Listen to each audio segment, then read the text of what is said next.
గత కాంగ్రెస్ ప్రభుత్వ పాలనలో నేను మా డాడీ మా వంశం మొత్తము కాంగ్రెస్ గురించే పాలన చేస్తుంది.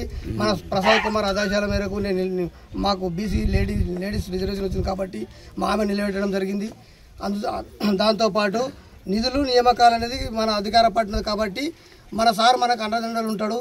ఇప్పటి వరకు కూడా 40 లక్షల వరకు మన గ్రామానికి ముందే ఇచ్చిండు. 10 ఇండ్లు ఇచ్చిండు. ఇప్పుడు మన మెస్సివాడలకు కొంచెం బాగా ఇండ్ల పెడతా ఉన్నది కాబట్టి ఇంకో కొంచెం మనం గెలిపించి అధిక మెజారిటీతో గెలిపిస్తే సార్ తోటి మంచి అవకాశాలు ఉంటాయి. సార్ని అడిగి తెచ్చుకుందామని మా పెద్దల ఆశీర్వాదంతో ఇలా వాడడం జరిగింది. నేను అనగా అరుణా బస్వరాజ్ ద్యాచారం గ్రామ సర్పంచ్ అభ్యర్థిగా పోటీ చేయబడ్డాను. మాకు ఉంగరం గుర్తు అనేది వచ్చింది. సో గ్రామాభివృద్ధికి నేను ఎల్లవేళలా తోడ్పడతానని ప్రతిజ్ఞ చేస్తున్నాను. మాకు ఇక్కడ పార్టీ తరఫు నుంచి కూడా మేము చాలా నిధులు తీసుకొని వచ్చి గ్రామాభివృద్ధి చేయాలని అనుకుంటున్నాము.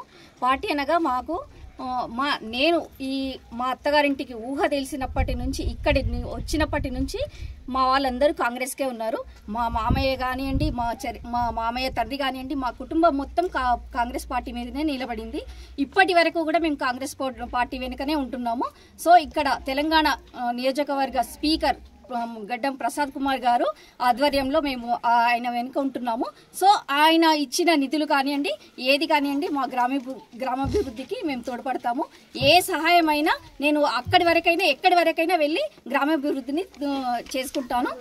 అండ్ ఇంకోటి, ఇక్కడ ఏది సమస్యలు వచ్చినా, ముఖ్యంగా అండర్ డ్రైనేజ్ సమస్య ఉంది, నీటి సరఫరా సమస్య ఉంది, అండ్ కోతుల సమస్య ఉంది, అండ్ చదువులో కూడా నేను దాన్ని చాలా ఫోకస్ చేయాలని అనుకుంటున్నాను. ఎందుకంటే చదువుకున్న వాళ్ళు గ్రామాభివృద్ధికి బాగా తోడ్పడడానికి ఉపయోగపడతారు. ఎడ్యుకేషన్ వాళ్ళు ఉంటేనే గ్రామాభివృద్ధిని తోడ్పడటానికి నిర్వహిస్తారు. సో ఈ అవకాశం ఇచ్చిన అందరికీ నా కృతజ్ఞతలు తెలుపుకుంటున్నాను. నన్ను భారీ మెజారిటీ ఉండాలి, నన్ను విజయవంతం చేయాలి. దాచార గ్రామ పెద్దలందరికీ మరియు అందరికి నాతో పాటు ఉన్న అందరికీ నమస్కారాలు. మీడియా మిత్రులకు అందరికీ నా యొక్క నమస్కారాలు